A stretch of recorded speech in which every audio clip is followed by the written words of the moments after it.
এখন আমরা পড়ব চতুর্থ অধ্যায়। চতুর্থ অধ্যায়ের উল্লেখযোগ্য টপিক হচ্ছে সালোক সংশ্লেষণ এবং শ্বসন। প্রথমত আমরা সালোক সংশ্লেষণ সম্পর্কে জানব। ছোটবেলা থেকে আমরা সংজ্ঞা জানি যে উদ্ভিদ শর্করা জাতীয় খাদ্য যে প্রক্রিয়ায় তৈরি করে তাকেই সালোক সংশ্লেষণ বলা হয়। এখন আমরা সালোক সংশ্লেষণের সম্পর্কে আরেকটু বিস্তারিতভাবে জানব। প্রথমত আমরা সালোক সংশ্লেষণ কথাটিকে নিয়ে একটু আলোচনা করব। সালোক সংশ্লেষণ যদি একে ভাঙা হয় তাহলে আমরা দুইটি অংশ পাবো, একটি হচ্ছে সালোক এবং অন্যটি হচ্ছে সংশ্লেষণ। সালোক শব্দ দিয়ে যেটি বোঝা যাচ্ছে সেটি হলো আলোর সহিত অর্থাৎ আলোর সাহায্যে, এবং সংশ্লেষণ অর্থ হলো তৈরি করা। সালোক সংশ্লেষণ মানে হলো আলোর সাহায্যে শর্করা জাতীয় খাদ্য তৈরি করা। এবারে একটি রাসায়নিক বিক্রিয়ার মাধ্যমে আমরা সালোক সংশ্লেষণ সম্পর্কে জানব। যে বিক্রিয়ার মাধ্যমে আমরা দেখতে পাচ্ছি কার্বন ডাই অক্সাইড পানির সাথে বিক্রিয়া করে শর্করা জাতীয় খাদ্য পানি এবং অক্সিজেন তৈরি করবে, যেখানে আলো এবং ক্লোরোফিল গুরুত্বপূর্ণ ভূমিকা পালন করবে। আর এই রাসায়নিক বিক্রিয়ার সাহায্যে আমরা সালোক সংশ্লেষণের সহজ সংজ্ঞা দিতে পারি। সেটি হলো বায়স্থ কার্বন ডাই অক্সাইড পানির সাথে বিক্রিয়া করে আলোর সাহায্যে ক্লোরোপ্লাস্টের মধ্যে যে প্রক্রিয়ায় শর্করা জাতীয় খাদ্য তৈরি করবে তাকে আমরা সালোক সংশ্লেষণ বলবো। সালোক সংশ্লেষণ পাতার মেসোফিল টিস্যুতে সবথেকে ভালো হবে, এবং সালোক সংশ্লেষণের উপরে একটি ছোট প্রশ্ন করা যেতে পারে, যেটি হচ্ছে জলজ উদ্ভিদে সালোক সংশ্লেষণের হার স্থলজ উদ্ভিদের থেকে কেন বেশি। যার ব্যাখ্যাটি হচ্ছে এরকম: সালোক সংশ্লেষণ ডিপেন্ড করবে কার্বন ডাই অক্সাইডের ঘনত্বের উপরে। যেখানে যত বেশি কার্বন ডাই অক্সাইড থাকবে সেখানে সালোক সংশ্লেষণের হার তত বেশি হবে। জলীয় মাধ্যমে কার্বন ডাই অক্সাইডের পরিমাণ হচ্ছে 0.3%, এবং স্থলজ অর্থাৎ বায়ুমণ্ডলে কার্বন ডাই অক্সাইডের ঘনত্ব হচ্ছে 0.03%। সো এখান থেকে আমরা দেখতে পাচ্ছি যে জলজ মাধ্যমে কার্বন ডাই অক্সাইডের ঘনত্ব বেশি, এবং এই কারণেই জলজ উদ্ভিদের মধ্যে স্থলজ উদ্ভিদের চেয়ে সালোক সংশ্লেষণের হার বেশি। আলোক নির্ভর পর্যায়ের পরে আমরা আলোক নিরপেক্ষ পর্যায় সম্পর্কে জানব। আলোক নিরপেক্ষ পর্যায়ে সূর্যের আলোর সরাসরি উপস্থিতি প্রয়োজন হয় না, কিন্তু আলোক পর্যায়ে উৎপন্ন এটিপি এবং NADPH2 এর সাহায্যে আলোক নিরপেক্ষ পর্যায় সম্পন্ন হয়। আলোক নিরপেক্ষ পর্যায় সম্পন্ন করার জন্য তিনটি কার্বন বিজারণ গতিপথ শনাক্ত করা হয়েছে, যেগুলো হলো ক্যালভিনো-ব্যাসাম চক্র, হ্যাচ ও স্ল্যাক চক্র, ক্রেসুলেসিয়ান এসিড বিপাক চক্র। আমরা প্রথমত ক্যালভিনো-ব্যাসাম চক্র সম্পর্কে জানব। ক্যালভিনো-ব্যাসাম চক্রে বায়ুর মধ্যস্থ কার্বন ডাই অক্সাইড প্রথমত পত্ররন্ধ্রের মাধ্যমে পাতায় প্রবেশ করবে, এবং পাতায় প্রবেশ করে পাতার মধ্যে একটি 5 কার্বন বিশিষ্ট শর্করা থাকবে, যেটি হলো রাইবোলোজ 1,5 ডাইফসফেট। তার সাথে কার্বন ডাই অক্সাইড বিক্রিয়া করবে এবং তার মাধ্যমে 6 কার্বন বিশিষ্ট অস্থায়ী কিটো অ্যাসিড তৈরি করবে। যেহেতু সে অস্থায়ী, সে একটু পরে ভেঙে যাবে এবং ভেঙে গিয়ে সে 3 কার্বন বিশিষ্ট ফসফোগ্লিসারিক অ্যাসিড তৈরি করবে, এবং এটি হলো এই চক্রের প্রথম স্থায়ী পদার্থ। এবং এই প্রথম স্থায়ী পদার্থ যেহেতু 3 কার্বন বিশিষ্ট, এজন্য ক্যালভিন ও ব্যাসাম চক্রকে C3 চক্র বলা হয়। পরবর্তীতে এই স্থায়ী পদার্থ আলোক নির্ভর পর্যায়ে তৈরি এটিপি এবং NADPH2 এর সাহায্যে ভেঙে গিয়ে ফসফোগ্লিসারলডিহাইড এবং ডাইহাইড্রোক্সি অ্যাসিটোন ফসফেট তৈরি করবে। পরবর্তীতে 3-ফসফোগ্লিসারলডিহাইড এবং ডাইহাইড্রোক্সি অ্যাসিটোন ফসফেট তাদের মধ্যে ক্রমাগত বিক্রিয়ার মাধ্যমে একদিকে আমাদের এন্ড প্রোডাক্ট গ্লুকোজ তৈরি করবে এবং অন্যদিকে রাইবোলোজ 1,5 ডাইফসফেট তৈরি করবে, যার সাহায্যে চক্রটি পুনরায় সম্পন্ন হতে থাকবে, এবং পুনরায় তৈরিকৃত রাইবোলোজ 1,5 ডাইফসফেট আবারও কার্বন ডাই অক্সাইডের সাথে বিক্রিয়া করবে এবং বিক্রিয়া করে চক্রটি সম্পন্ন করবে। আর এটি হচ্ছে C3 চক্র। এর পরবর্তীতে আরেকটি চক্র রয়েছে, সেটা হচ্ছে হ্যাচ ও স্ল্যাক চক্র। এই চক্রের প্রথম স্থায়ী পদার্থ হচ্ছে 4 কার্বন বিশিষ্ট অক্সালোঅ্যাসিটিক অ্যাসিড। যেহেতু 4 কার্বন বিশিষ্ট পদার্থ তৈরি হচ্ছে, এজন্য একে C4 চক্র বলা হয়। যে সকল উদ্ভিদের মধ্যে C4 চক্র দেখা যায় তাদেরকে C4 উদ্ভিদ বলা হয়। কিছু C4 উদ্ভিদের উদাহরণ হলো আখ, ভুট্টা, মুথা গাছ, অ্যামারান্থাস ইত্যাদি। আর এই হলো আলোক নির্ভর পর্যায়। 1905 সালে বিজ্ঞানী ব্ল্যাকম্যান সালোক সংশ্লেষণ প্রক্রিয়াকে দুটি পর্যায়ে বিভক্ত করেন। পর্যায়গুলো হলো আলোক নির্ভর পর্যায় এবং আলোক নিরপেক্ষ পর্যায়। প্রথমত আমরা আলোক নির্ভর পর্যায় সম্পর্কে জানব। আলোক নির্ভর পর্যায়ে সূর্যালোক অবশ্যই থাকতে হবে এবং সূর্যের আলোর উপস্থিতিতে সালোক সংশ্লেষণ প্রক্রিয়ার মাধ্যমে শর্করাজাত খাদ্য তৈরি হবে। এই পর্যায়ে এছাড়া আরো উল্লেখযোগ্য কয়েকটি রাসায়নিক বিক্রিয়া সম্পন্ন হবে, যেগুলো আমরা এখন দেখব। প্রথমত ফটোফসফোরাইলেশন। ফটোফসফোরাইলেশন কথাটাকে যদি আমরা বিশ্লেষণ করি তাহলে আমরা প্রথমত দেখতে পাচ্ছি ফটো এবং পরবর্তীতে হচ্ছে ফসফোরাইলেশন। ফটো শব্দের অর্থ হচ্ছে আলো এবং ফসফোরাইলেশন মানে ফসফেটের বৃদ্ধি, অর্থাৎ আলোর সাহায্যে ফসফেট বৃদ্ধি হচ্ছে ফটোফসফোরাইলেশন। এডিপি এর সাহায্য করবে। এডিপি এর পূর্ণরূপ হচ্ছে এডিনোসিন ডাইফসফেট, অর্থাৎ এখানে দুইটি ফসফেট থাকবে, সেখানে আরেকটি অজৈব ফসফেট যুক্ত হয়ে এডিনোসিন ট্রাইফসফেট অর্থাৎ এটিপি তৈরি করবে।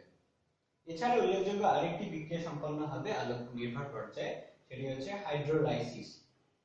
হাইড্রো শব্দের অর্থ হচ্ছে পানি এবং লাইসিস শব্দের অর্থ হচ্ছে ভাঙন, যার মাধ্যমে আমরা বুঝতে পারছি হাইড্রোলাইসিস মানে হচ্ছে পানির ভাঙন, যেখানে পানি ভেঙে অক্সিজেন, হাইড্রোজেন, প্রোটন আকারে হাইড্রোজেন আয়ন হিসেবে এবং ইলেকট্রন তৈরি করবে। এছাড়া এই ধাপে আরেকটি উল্লেখযোগ্য রাসায়নিক বিক্রিয়া হচ্ছে NADP বিজারিত হবে ইলেকট্রনের সাহায্যে, বিজারিত হয়ে সে NADPH2 তৈরি করবে এবং এই ATP এবং NADPH2 এর মধ্যে সূর্যালোক সঞ্চিত অবস্থায় থাকবে, আর এই জন্য এদের উভয়কে একত্রে আত্তীকরণ শক্তি বলা হয়, যে শক্তির মাধ্যমে পরবর্তী যে আলোক নির্ভর পর্যায়ে রয়েছে আলোক সংশ্লেষণে, সেখানে ATP এবং NADPH2 এর সাহায্যে সূর্যের আলোর অনুপস্থিতিতে হওয়ার পরেও এদের সাহায্যে যে শক্তি পাওয়া যাবে, সেই শক্তির মাধ্যমে আলোক নিরপেক্ষ পর্যায়টি সম্পন্ন হবে। যে সকল বিষয়ের উপরে সালোক সংশ্লেষণ নির্ভর করে তাদেরকে সালোক সংশ্লেষণের প্রভাবক বলা হয়। সাধারণত সালোক সংশ্লেষণের দুই ধরনের প্রভাবক রয়েছে, একটি হচ্ছে বাহ্যিক প্রভাবক এবং অপরটি হচ্ছে অভ্যন্তরীণ প্রভাবক। এখানে আমরা কিছু পয়েন্টের মাধ্যমে বাহ্যিক প্রভাবকগুলোকে দেখিয়েছি। প্রথমত রয়েছে আলো। সালোক সংশ্লেষণ আলোর উপরে ডিপেন্ডেন্ট। বিভিন্ন বর্ণের আলোর কারণে সালোক সংশ্লেষণের হ্রাস বৃদ্ধি ঘটে। প্রধানত আলোর যে কাজ রয়েছে সেটি হচ্ছে আলো ক্লোরোফিল সৃষ্টিতে সাহায্য করবে। দৃশ্যমান বর্ণগুলোর মধ্যে সবুজ এবং হলুদ বর্ণের মধ্যে সালোক সংশ্লেষণ সবচেয়ে খারাপ ঘটবে। পরবর্তীতে আমরা দেখতেছি carbon die oxide. Carbon die অক্সাইডের সাথে সালোক সংশ্লেষণের হার সমানুপাতিক হারে বৃদ্ধি পাবে, অর্থাৎ কার্বন ডাই অক্সাইডের পরিমাণ বৃদ্ধি পেলে সালোক সংশ্লেষণের হার বৃদ্ধি পাবে। তবে কার্বন ডাই অক্সাইডের পরিমাণ অতিরিক্ত মাত্রায় বেড়ে গেলে সালোক সংশ্লেষণ একেবারে বন্ধ হয়ে যাবে। পরবর্তী যে বাহ্যিক প্রভাবক রয়েছে সেটি হচ্ছে তাপমাত্রা। তাপমাত্রার উপরে সালোক সংশ্লেষণ নির্ভর করে। একটি নির্দিষ্ট তাপমাত্রায় সালোক সংশ্লেষণ সর্বাধিক হারে ঘটবে এবং সেই তাপমাত্রাকে বলা হবে সালোক সংশ্লেষণের জন্য পরিমিত অথবা অপটিমাম টেম্পারেচার। পরিমিত তাপমাত্রা অথবা অপটিমাম টেম্পারেচার, যার মান হলো 22 ডিগ্রি সেলসিয়াস তাপমাত্রা থেকে 35 ডিগ্রি সেলসিয়াস তাপমাত্রা পর্যন্ত। পরবর্তী প্রভাবক রয়েছে পানি। পানির সাথে সালোক সংশ্লেষণের হার সমানুপাতিক হারে বৃদ্ধি পাবে, অর্থাৎ পানির পরিমাণ বৃদ্ধি পেলে সালোক সংশ্লেষণের হারও বৃদ্ধি পাবে। এরপরে রয়েছে অক্সিজেন। অক্সিজেনের সাথে সালোক সংশ্লেষণের হারের সম্পর্ক হলো ব্যস্তানুপাতিক, অর্থাৎ অক্সিজেনের ঘনত্ব যদি বেড়ে যায় তাহলে সালোক সংশ্লেষণের হার কমে যাবে এবং অপরদিকে অক্সিজেনের ঘনত্ব কমে গেলে সালোক সংশ্লেষণের হার বৃদ্ধি পাবে। পরবর্তী যে প্রভাবক রয়েছে সেটি হচ্ছে খনিজ পদার্থ। ক্লোরোফিল সৃষ্টিতে খনিজ পদার্থ গুরুত্বপূর্ণ ভূমিকা পালন করে। ক্লোরোফিল সৃষ্টিতে প্রধানত নাইট্রোজেন এবং ম্যাগনেসিয়াম সাহায্য করে। এছাড়াও লোহার অনুপস্থিতিতে ক্লোরোফিল সৃষ্টি ব্যাহত হয়। আর ক্লোরোফিল সৃষ্টি যদি না হয় তাহলে সালোক সংশ্লেষণ প্রক্রিয়া সম্পন্ন হবে না। পরবর্তী যে বাহ্যিক প্রভাবক রয়েছে সেটি হচ্ছে রাসায়নিক পদার্থ। বিভিন্ন ধরনের রাসায়নিক পদার্থ রয়েছে, যেমন hydrogen sulphide, chloroform, methane gas ইত্যাদি বিষাক্ত গ্যাসের উপস্থিতিতে সালোক সংশ্লেষণের হার বন্ধ হয়ে যাবে। আর এগুলোই ছিল সালোক সংশ্লেষণের জন্য বাহ্যিক প্রভাব। পরবর্তীতে আমরা অভ্যন্তরীণ প্রভাবক সম্পর্কে জানব। অভ্যন্তরীণ প্রভাবকগুলো হলো ক্লোরোফিল, পাতার বয়স ও সংখ্যা, শর্করার পরিমাণ এবং পটাশিয়াম অন্যান্য এনজাইম। ক্লোরোফিল প্রধানত আলোক শক্তি গ্রহণ করতে সাহায্য করবে এবং পাতার সংখ্যা বয়সের উপরে সালোক সংশ্লেষণ নির্ভর করবে। কারণ হলো কচি পাতা এবং বয়স্ক পাতার মধ্যে ক্লোরোপ্লাস্টের সংখ্যা কমে যায় বা কম থাকে, কিন্তু মধ্যবয়স্ক পাতার মধ্যে ক্লোরোপ্লাস্টের সংখ্যা বেশি থাকে বলে মধ্যবয়স্ক পাতায় সালোক সংশ্লেষণের হার বেশি হয়। পরবর্তীতে শর্করার পরিমাণ রয়েছে। শর্করার পরিমাণের উপরে সালোক সংশ্লেষণ ডিপেন্ড করবে। কারণ হলো শর্করার পরিমাণ যখন কম থাকবে তখন সালোক সংশ্লেষণের হার বেশি থাকবে এবং শর্করার পরিমাণ যখন বেশি থাকবে তখন সালোক সংশ্লেষণের হার কমে যাবে। এবং এছাড়াও সালোক সংশ্লেষণ সম্পন্ন হবার জন্য বিভিন্ন ধরনের এনজাইম উপস্থিত থাকবে, যার মধ্যে পটাশিয়াম একটি গুরুত্বপূর্ণ ভূমিকা পালন করবে। এছাড়াও অন্যান্য এনজাইম থাকবে যেটা সালোক সংশ্লেষণ সম্পন্ন করতে সাহায্য করবে। আর এই ছিল সালোক সংশ্লেষণের জন্য অভ্যন্তরীণ প্রভাবক। এখন আমরা সালোক সংশ্লেষণের গুরুত্ব সম্পর্কে জানব। সালোক সংশ্লেষণ একটি অত্যন্ত গুরুত্বপূর্ণ জৈব রাসায়নিক প্রক্রিয়া। এখানে আমরা কিছু পয়েন্টের মাধ্যমে সালোক সংশ্লেষণের গুরুত্ব সম্পর্কে আলোচনা করব। প্রথমত হচ্ছে খাদ্য। একমাত্র সবুজ উদ্ভিদই সৌরশক্তিকে রাসায়নিক শক্তিতে পরিণত করে খাদ্যের মধ্যে জমা রাখতে পারে এবং আমরা যে ধরনের খাদ্য খেয়ে থাকি না কেন সেই খাদ্যই প্রত্যক্ষ বা পরোক্ষভাবে উদ্ভিদ থেকে তৈরি হচ্ছে, অর্থাৎ সালোক সংশ্লেষণ প্রক্রিয়ার মাধ্যমে সেই খাদ্য সৃষ্টি হচ্ছে। কাজেই প্রাণীকুলের খাদ্য উদ্ভিদের উপরে নির্ভরশীল। সুতরাং পৃথিবীতে উদ্ভিদ এবং প্রাণীর সকল খাদ্য তৈরির প্রক্রিয়াই হলো সালোক সংশ্লেষণ প্রক্রিয়া। পরবর্তী হচ্ছে কার্বন ডাই অক্সাইড এবং অক্সিজেনের ভারসাম্য রক্ষা। কার্বন ডাই অক্সাইড এবং অক্সিজেনের ভারসাম্য রক্ষার ক্ষেত্রে আমরা দুটি জৈব রাসায়নিক প্রক্রিয়া নিয়ে কথা বলবো। সেই দুটি হলো সালোক সংশ্লেষণ এবং শ্বসন। সালোক সংশ্লেষণ প্রক্রিয়ায় উদ্ভিদ কার্বন ডাই অক্সাইডকে গ্রহণ করে অক্সিজেন তৈরি করে, অন্যদিকে শ্বসনের ক্ষেত্রে সেই অক্সিজেনকে গ্রহণ করে কার্বন ডাই অক্সাইড তৈরি করা হয়।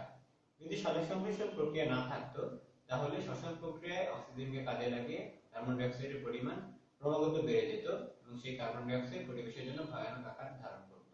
কিন্তু সালোক সংশ্লেষণ প্রক্রিয়ায় থাকার কারণে উদ্ভিদ সেই কার্বন ডাই অক্সাইডকে গ্রহণ করে খাদ্য তৈরি করে, সাথে সাথে অক্সিজেন তৈরি করছে এবং যার ফলে পরিবেশে কার্বন ডাই অক্সাইড এবং অক্সিজেনের ভারসাম্য রক্ষা পাচ্ছে। পরবর্তীতে ধাপ আছে বস্ত্র, ঔষধ এবং শিল্প সামগ্রী। বস্ত্রের জন্য এবং ঔষধ শিল্পের জন্য আমরা উদ্ভিদের উপরে নির্ভরশীল। এছাড়াও শিল্প সামগ্রী তৈরির ক্ষেত্রে আমরা উদ্ভিদের উপরে নির্ভরশীল এবং যে উদ্ভিদ সালোক সংশ্লেষণ প্রক্রিয়ার মাধ্যমে তার খাদ্য প্রস্তুত করে এবং তার খাদ্য গ্রহণ করছে। সুতরাং আমরা বলতে পারি মানব সভ্যতার অগ্রগতিতে সালোক সংশ্লেষণের ভূমিকা প্রত্যক্ষ অথবা পরোক্ষভাবে অনেক। এখন আমরা সালোক সংশ্লেষণ প্রক্রিয়ায় ক্লোরোফিল এবং আলোর অপরিহার্যতার একটি পরীক্ষা নিয়ে আলোচনা করব। যে পরীক্ষায় আমরা একটি টবসহ চারা গাছের একটি নির্দিষ্ট পাতার কিছু অংশ কালো কাপড় দিয়ে আটকে দিলাম যাতে করে সেখানে সূর্যের আলো প্রবেশ করতে না পারে। পরবর্তীতে সেই টবসহ চারা গাছকে আমরা সূর্যালোকের নিচে রেখে দিলাম এবং 1 ঘন্টা পরে আমরা উদ্ভিদ থেকে সেই পাতাটিকে ছিঁড়ে নিয়ে আসলাম। নিয়ে এসে 95% অ্যালকোহলের দ্রবণে আমরা তাকে সিদ্ধ করলাম যাতে করে সেখান থেকে ক্লোরোফিল মুক্ত হয়ে যায়। পরবর্তীতে সেই সিদ্ধ পাতাটিকে আমরা আয়োডিনের দ্রবণে নিমজ্জিত করব এবং সেখানে আমরা একটি রাসায়নিক বিক্রিয়া দেখতে পাবো, যেটি হচ্ছে শ্বেত সারের সাথে আয়োডিন দ্রবণের বিক্রিয়ায় নীলবর্ণ তৈরি হবে। যদি নীলবর্ণ তৈরি হয় তাহলে আমরা বুঝতে পারবো যে সেখানে শ্বেত সার উপস্থিত, আর যদি না তৈরি হয় তাহলে বুঝতে পারবো যে শ্বেত সার অনুপস্থিত। পাতাটাকে নিমজ্জিত করার পরে আমরা যেটা পর্যবেক্ষণ করতে পারবো সেটি হচ্ছে যে অংশটিকে কালো কাপড় দিয়ে আবৃত করে রাখা হয়েছিল সেই অংশটিতে কোনো নীলবর্ণ ধারণ করে না, কিন্তু অন্য বাকি অংশগুলোতে নীলবর্ণ ধারণ করে।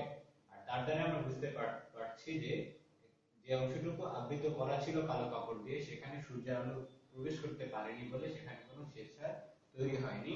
আর শ্বেতসার যেহেতু তৈরি হয়নি সুতরাং সেই শ্বেতসার আয়োডিনের সাথে বিক্রিয়া করে কোনো নীলবর্ণ তৈরি করেনি, কিন্তু অন্য অংশগুলোতে নীলবর্ণ তৈরি হয়েছিল।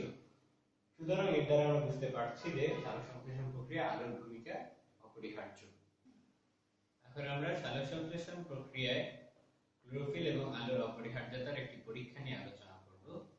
যে পরীক্ষায় আমরা একটি টব সহ চারা গাছের একটি নির্দিষ্ট পাতার কিছু অংশ কালো কাপড় দিয়ে আটকে দিলাম, যাতে করে সেখানে সূর্যের আলো প্রবেশ করতে না পারে। পরবর্তীতে সেই টব সহ চারা গাছকে আমরা সূর্যালোকের নিচে রেখে দিলাম এবং 1 ঘন্টা পরে আমরা উদ্ভিদ থেকে সেই পাতাটিকে ছিঁড়ে নিয়ে আসলাম। নিয়ে এসে 95% অ্যালকোহলের দ্রবণে আমরা তাকে সিদ্ধ করলাম, যাতে করে সেখান থেকে ক্লোরোফিল মুক্ত হয়ে যায়। পরবর্তীতে সেই সিদ্ধ পাতাটিকে আমরা আয়োডিনের দ্রবণে নিমজ্জিত করব এবং সেখানে আমরা একটি রাসায়নিক বিক্রিয়া দেখতে পাবো, যেটি হচ্ছে শ্বেত সারের সাথে আয়োডিন দ্রবণের বিক্রিয়ায় নীলবর্ণ তৈরি হবে।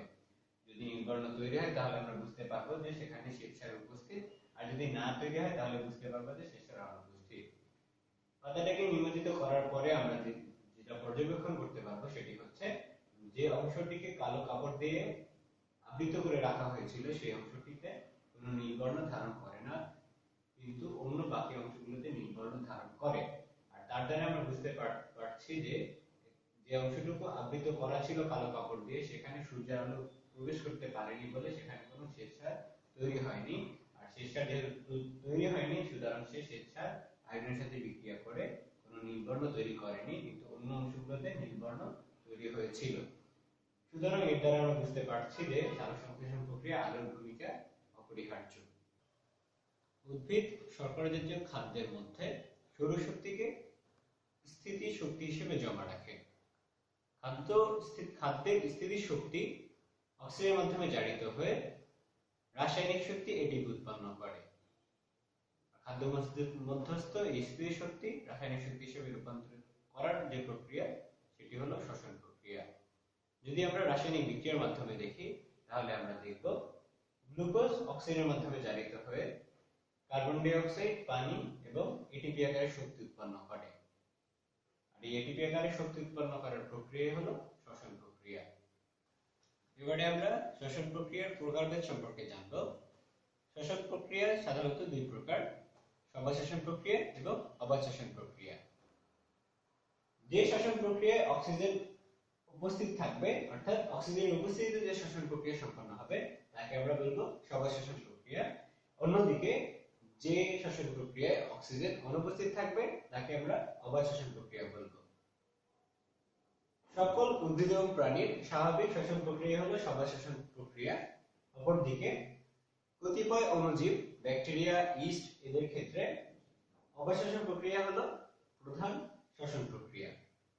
যদি রাসায়নিক বিক্রিয়া নিয়ে আমরা আলোচনা করি তাহলে আমরা দেখব সবাশ্বসন প্রক্রিয়ায় গ্লুকোজ অক্সিজেনের মাধ্যমে সম্পূর্ণভাবে জারিত হবে এবং জারিত হয়ে কার্বন ডাই অক্সাইড, পানি এবং 38 অণু এটিপি আকারে শক্তি তৈরি করবে।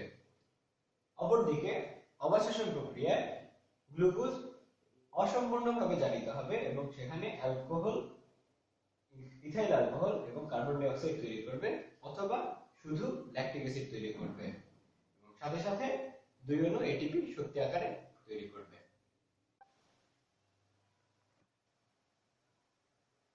এবারে আমরা সবাশ্বসনের ধাপগুলো নিয়ে আলোচনা করব। সবাশ্বসন সাধারণত 4টি ধাপ নিয়ে গঠিত: গ্লাইকোলাইসিস, এসিটাইল-CoA সৃষ্টি, ক্রেবস চক্র এবং ইলেকট্রন প্রবাহ তন্ত্র। একটি চিত্রের সাহায্যে আমরা সবাশ্বসনের ধাপগুলো নিয়ে আলোচনা করব। সবাশ্বসনের প্রথম ধাপ হলো গ্লাইকোলাইসিস, যার অর্থ হলো গ্লুকোজকে ভাঙন। অর্থাৎ গ্লাইকোলাইসিস প্রক্রিয়ায় গ্লুকোজের ভাঙনের মাধ্যমে আমরা 2 অণু পাইরুভিক অ্যাসিড পাবো এবং গ্লুকোজ থেকে পাইরুভিক অ্যাসিড সৃষ্টির সাথে সাথে আমরা 4 অণু এটিপি এবং 2 অণু NADH2 পাবো। অপরদিকে গ্লুকোজ থেকে পাইরুভিক অ্যাসিড সৃষ্টিতে 2 অণু এটিপি ব্যয় হয়ে যাবে এবং সবশেষে এই ধাপ থেকে আমরা 2 অণু পাইরুভিক অ্যাসিড, 2 অণু এটিপি এবং 2 অণু NADH2 পাবো। সবাশ্বসনের এই ধাপটি কোষের সাইটোপ্লাজমে সম্পন্ন হবে। পরবর্তী ধাপ হলো এসিটাইল-CoA সৃষ্টি। এই ধাপটি কোষের সাইটোপ্লাজমেই সম্পন্ন হবে যেখানে প্রতি অণু পাইরুভিক অ্যাসিড থেকে আমরা এক অণু এসিটাইল কোয়ে পাবো, সাথে সাথে এক অণু কার্বন ডাই অক্সাইড এবং এক অণু NaDH2 তৈরি হবে। এর পরের ধাপ হলো ক্রেবস চক্র।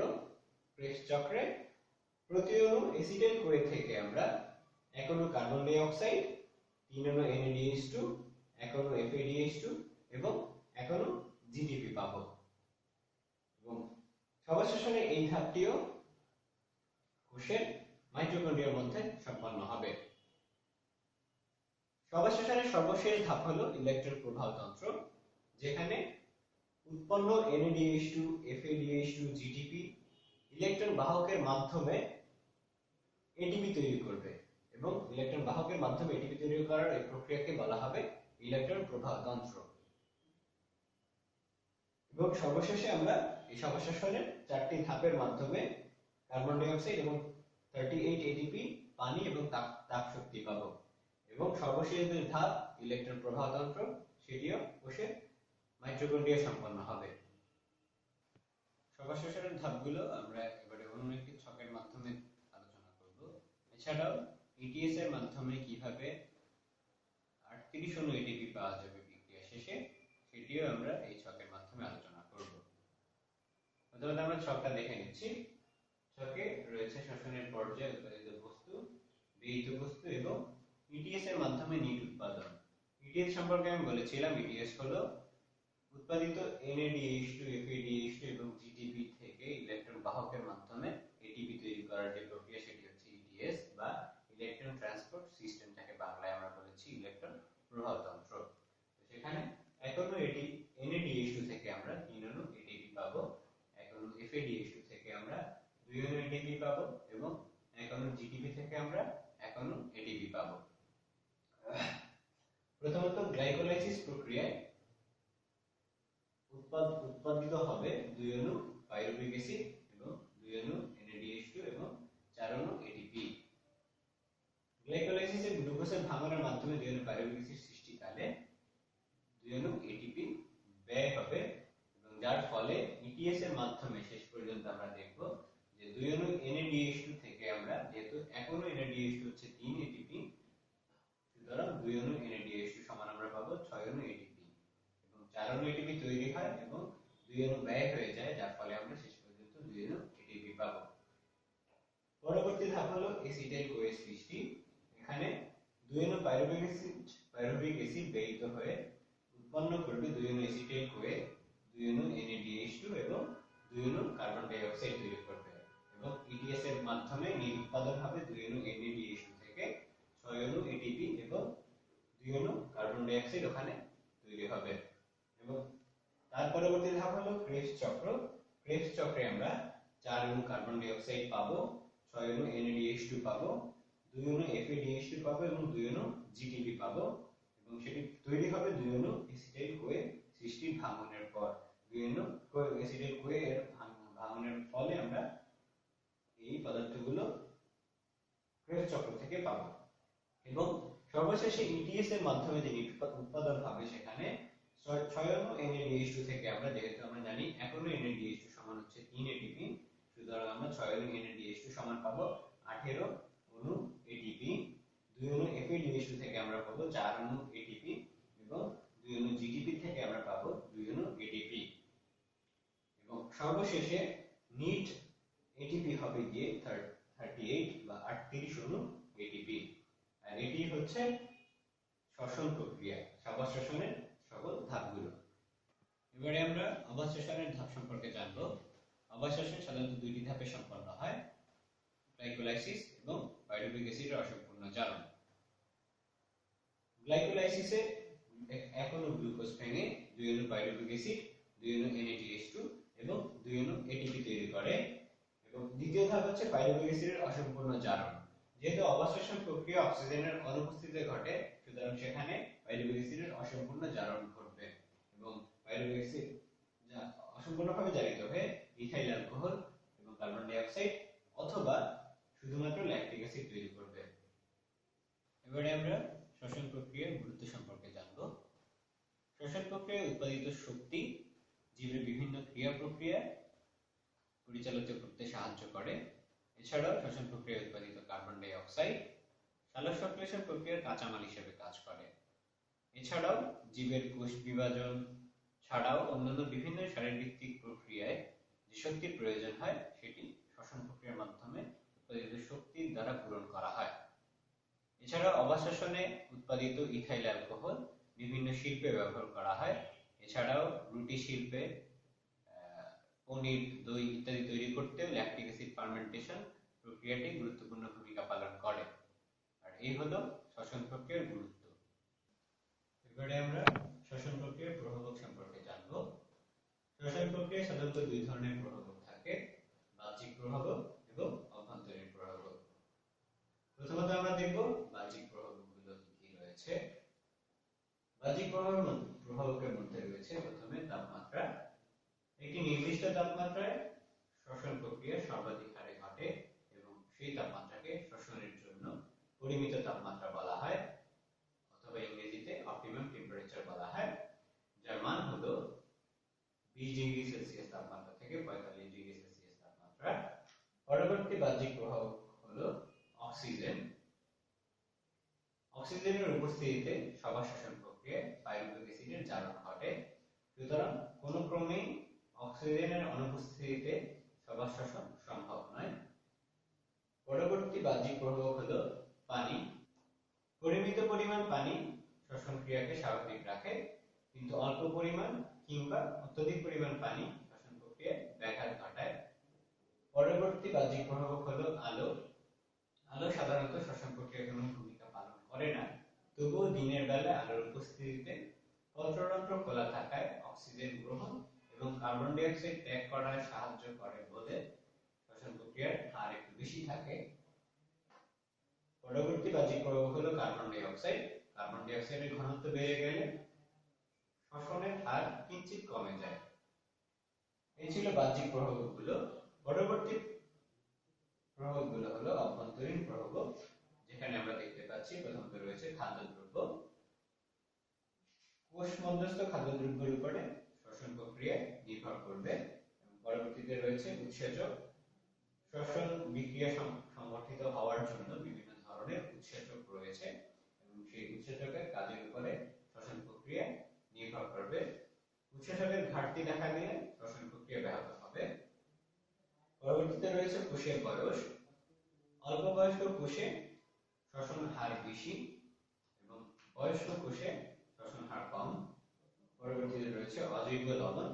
অজৈব লবণ এর সাহায্যে শ্বসন প্রক্রিয়া স্বাভাবিক মাত্রায় ঘটে, এর ঘাটতি দেখা দিলে শ্বসন প্রক্রিয়া কিঞ্চিত ব্যাহত হয়। এবং সর্বশেষে অভ্যন্তরীণ প্রভাবক রয়েছে কোষ মধ্যস্থ পানি। কোষ মধ্যস্থ পানি কোষ মধ্যস্থ খাদ্যদ্রব্যকে দ্রবণীয় করতে সাহায্য করে এবং বিভিন্ন উৎসেচকগুলোর কাজকে সহায়তা করে কোষ মধ্যস্থ পানি। আর এই ছিল শ্বসন প্রক্রিয়ার